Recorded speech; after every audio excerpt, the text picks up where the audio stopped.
हाँ बच्चों नमस्कार। आज हम लोग जो पिछला एग्जाम्पल किए थे 26 उसी का हम एक प्रमेय के रूप में उसको सिद्ध करेंगे। ये प्रमेय है, पूछा जा सकता है कि यदि f from x to y, g from y to z और h from z to s, ठीक, तीन फलन हैं, तो H O G O F बराबर H O G O F, यानी पहले f और g का संयोजन करके तब उसका h से संयोजन करें, या g का h से संयोजन कर लें फिर f का इससे संयोजन करें। उपपत्ति लेफ्ट हैंड साइड क्या है, H O G O F x पर अगर हम कोई भी प्रतिबिंब लेते हैं इसका, किसी एलिमेंट x का, किस पर, f, ये x में, चूँकि सबसे लास्ट में f है ना, तो ये x का इमेज होना चाहिए, x का कोई ना कोई अवयव ये x होना चाहिए। तो जब इसको लेंगे तो चूँकि ये इसको हम एक फंक्शन माने तो इस o को पहले हटाएंगे, किस o को, इस वाले को, क्योंकि ये एक फंक्शन है। जैसे एफ ओ जी लिखते हैं ना, तो ये मान लो g पूरा पूरा, तो o ये हटाएंगे, उसकी जगह एक बड़ा ब्रैकेट लगाएंगे, तब x लिखेंगे। अब इस o को हटा के यहाँ पर ब्रैकेट लगा के ये तो लगा ही रहेगा, यहाँ पर भी इस o को हटा के एक ब्रैकेट लिख के fx लिखेंगे। fx का मान, fx ये लिया एच जी एफ एक्स, ठीक, एच जी एफ एक्स। अब एफ एक्स का कुछ मान होगा, जो मान यहाँ रखा जाएगा, जी एक्स का वो मान निकालेंगे, फिर एच एक्स का मान निकालेंगे, जैसा हम लोगों ने पिछले एग्जाम्पल में किया था, पलट कर देख लीजिए। फिर राइट हैंड साइड वाला तो क्या था, H O G O F x था। अभी ये पूरा एक मैप मतलब फंक्शन है और ओ से इसका संयोजन किया गया है, इसका संयोजन इससे किया गया है, तो ये ओ हटाएंगे, ये ओ पहले हटाएंगे और ब्रैकेट लगाएंगे, उसके अंदर एफ एक्स लिखेंगे, ठीक। अभी ये ओ हटाएंगे और इसके बदले यहाँ ब्रैकेट लगाएंगे और ये सब को ब्रैकेट में रखेंगे, G F X for every X belongs to X. ये किसका, यही चीज़ तो यहाँ इसमें भी आया है, राइट हैंड साइड में और लेफ्ट हैंड साइड दोनों सेम है, इसलिए ये क्या होगा, बराबर, ठीक है। तो जब मान, जैसे पिछले एग्जाम्पल में था, मान दिया था तो हम लोगों ने मान बराबर किया था, अब यहाँ पर इसको ऐसे ही लिखा जाएगा, ठीक। इस पर एक हम उदाहरण 27 भी ले लेते हैं। उदाहरण 27 क्या है, f from 1 to 3 ABC, 1 to 3 किस पे जा रहा है, ABC पर, कैसे परिभाषित किया गया है नीचे बताया गया। और G कहाँ से लिया है, ABC से सेब गेंद बिल्ली, G है ABC से सेब गेंद बिल्ली, F है 1 2 3 से ABC। देखो यहाँ चित्र बना है, मान लो ये A है, ये B है और ये C है। 1 का प्रतिबिंब A है, B का 2 का प्रतिबिंब B है, 3 का प्रतिबिंब C है। A का प्रतिबिंब G के अंतर्गत सेब है, B का गेंद है, C का बिल्ली। या हम अपने आप से नहीं कर रहे हैं, यहाँ डिफाइन ही ऐसा किया गया है, आपके प्रश्न में ही ऐसा दिया है कि F1A है, F2B है, F3C है, GA सेब है, GB गेंद है, GC बिल्ली है, द्वारा परिभाषित फलन है। तो सिद्ध कीजिए FG तथा GOF व्युत्क्रमणीय है ना। देखो अब यहाँ केवल f को व्युत्क्रमणीय सिद्ध करना है, तो f को 1 1 ऑन 2 सिद्ध करना होगा, ठीक। और g तथा GOF भी व्युत्क्रमणीय, GOF व्युत्क्रमणीय है तो GOF का मान x पर लें, FOG का मान भी लें, और सब क्या आना चाहिए, तत्समक, ठीक। अब G इन्वर्स तथा F इन्वर्स तथा GOF इन्वर्स, तीनों का इन्वर्स हमको ज्ञात करना। पहली बात, तीनों को व्युत्क्रमणीय सिद्ध करना है और फिर इसके बाद क्या करना है, उनका इन्वर्स भी ज्ञात करना है। और यह भी सिद्ध करना है कि GOF का जो इन्वर्स है वो F इन्वर्स OG इन्वर्स के बराबर है, यानी F और G का जो संयोजन है उसका व्युत्क्रम F इन्वर्स OG इन्वर्स। कई चीज़ें हैं इसमें, अब इन सब को अगर चित्र के माध्यम से सिद्ध करेंगे तो बहुत आसानी से सिद्ध होगा, बहुत सरलता से। हमको F इन्वर्स ज्ञात करना है ना, पहली बात तो F को व्युत्क्रमणीय सिद्ध करना है, तो चित्र से ही दिख रहा है कि F 1 1 भी है और ऑन 2 है। परिभाषा द्वारा F तथा G एकाएकी तथा आच्छादक हैं, जो परिभाषा दी गई है उसके अनुसार F भी चित्र को भी देखकर बता सकते हैं और परिभाषा से भी बता सकते हैं कि F और G दोनों ही एकाएकी और आच्छादक हैं, ठीक। ठीक है ना। एफ और जी दोनों ही एकाएकी और आच्छादक हैं, इसलिए एफ इनवर्स भी होगा और जी इनवर्स भी होगा।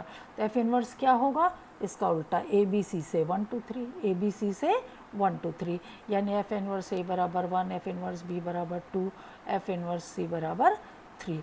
और जी इनवर्स क्या होगा, उल्टा सेब गेंद बिल्ली से ए बी सी पर जाएगा, ठीक है। और एफ इनवर्स सेब ए के बराबर, सॉरी जी इनवर्स सेब ए के बराबर, जी इनवर्स गेंद बी के बराबर और जी इनवर्स बिल्ली सी के बराबर, ठीक। अब हमको क्या निकालना है, एफ का इनवर्स सिद्ध करना है कि ये एफ इनवर्स और ये आई आ रहा है तभी तो व्युत्क्रमणी कहलाएगा, है ना। अतः एफ इनवर्स ओ एफ 1 लें, तो एफ 1 कितने के बराबर है, ये देखो ओ हटाया तो इसको ब्रैकेट में लिखा, F1 लिखा रहेगा। F1 किसके बराबर ए के है, एफ इनवर्स ए किसके बराबर 1। देखो 1 पर प्रतिबिंब लिया तो 1 ही आया, इमेज भी क्या आया, 1 आया।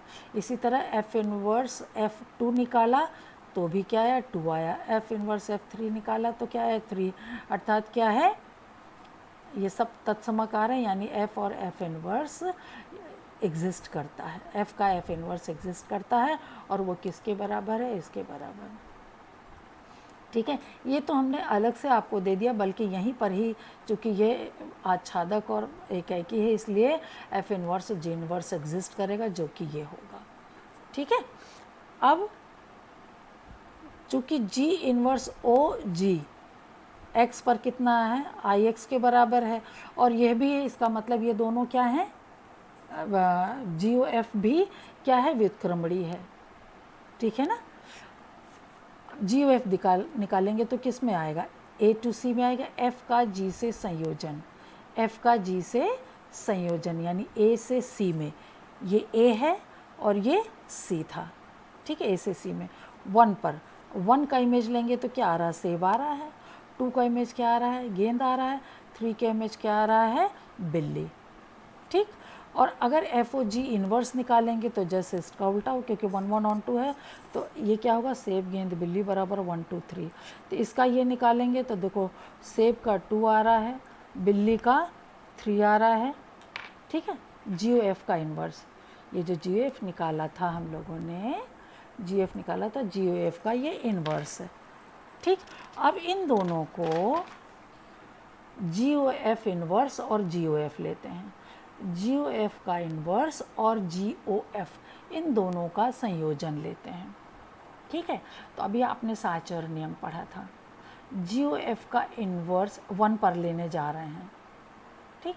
जी ओ एफ इन्वर्स जी ओ एफ 1, ये ओ हटाया, इस पूरे को किस पर ले रहे हैं, 1 पर। जी ओ एफ इन्वर्स जी ओ को हटाया, F1 लिखा। अब F1 किसके बराबर है, ए के बराबर है, जी ए किसके बराबर है, सेब के बराबर है। और जी ओ एफ इन्वर्स सेब किसके बराबर, 1 पीछे निकाला है, जी ओ एफ इन्वर्स किसके बराबर है, सेब के बराबर। यहाँ देखिए जी ओ एफ का इन्वर्स किसके, 1 का इन्वर्स क्या है, सेब के बराबर, ठीक है ना। तो क्या आपके पास निकल के आ रहा है, यहाँ देखिए जी ओ एफ का इन्वर्स सेब पर कितना आ रहा है, 1 आ रहा है ना।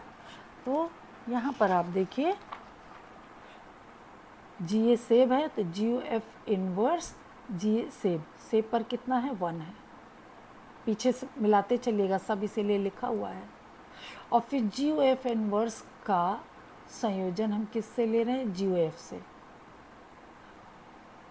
और x पर लिया, x यानी 1 पर लिया तो 1 आया, x पर लेंगे तो क्या आया, x आया।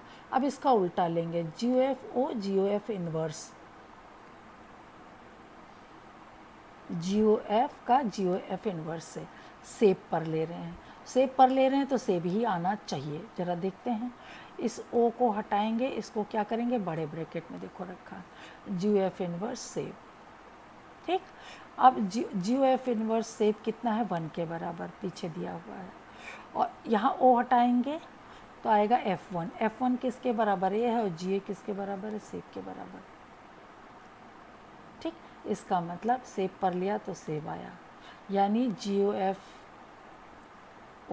GOF इनवर्स x बराबर x। इसका मतलब GOF का इससे व्युत्क्रम लिया तो क्या हुआ, व्युत्क्रम, अतः GOF क्या है, व्युत्क्रमणीय है, क्योंकि GOF का GOF इनवर्स से कंपोजिशन लेने पर क्या आ रहा है, x आ रहा है, दोनों तरह से पलट कर भी, है ना। FOG और GOF दोनों अगर आए तो GF का इन्वर्स होता है, क्योंकि इसको अगर मान लो हम L ले लें, इसको M ले लें, तो LOM और MOL दोनों का संयोजन कितना आ रहा है, x के बराबर आ रहा है ना। x पर ले रहे हैं तो x के बराबर आ रहा है, यानी तत्समक आ रहा है। इसका मतलब GOF क्या है, व्युत्क्रमणीय है। अतः स्पष्ट है कि GF तथा GF व्युत्क्रमणीय है। अब F inverse O G inverse, F inverse O G inverse, यहाँ पीछे F इनवर्स डिसाइड किया गया है क्या है। F इनवर्स क्या है, यहाँ पर बताया गया ABC से 1 2 3, और G इनवर्स क्या है, यहाँ से यहाँ तक। तो हम क्या ले रहे हैं, यहाँ पर देखिए F इनवर्स और G इनवर्स ये बताया गया है, और हम क्या ले रहे हैं, F inverse O G inverse, F inverse O G inverse. G inverse का जो डोमेन है ये है, F इनवर्स का को डोमेन क्या है, ये देखिए, यहाँ पीछे देखिए, G इनवर्स का, क्योंकि G इनवर्स से ले रहे हैं ना, तो G इनवर्स का डोमेन F इनवर्स का को डोमेन, ठीक, G इनवर्स का डोमेन F इनवर्स का को डोमेन, ठीक। अब इन दोनों को सेप का इमेज निकालें, F इनवर्स G इनवर्स का सेप पर, तो O हटाएंगे, G इनवर्स सेप लिखेंगे, और G इनवर्स सेप A के बराबर है, और F इनवर्स A 1 के बराबर है, यानी सेप किस पर आ रहा है, और GOF इनवर्स का सेप पर 1 आ रहा है, यानी ये दोनों क्या होंगे, बराबर होंगे। अतः GOF इनवर्स बराबर F inverse O G inverse. यह परिणाम व्यापक रूप से भी सत्य है।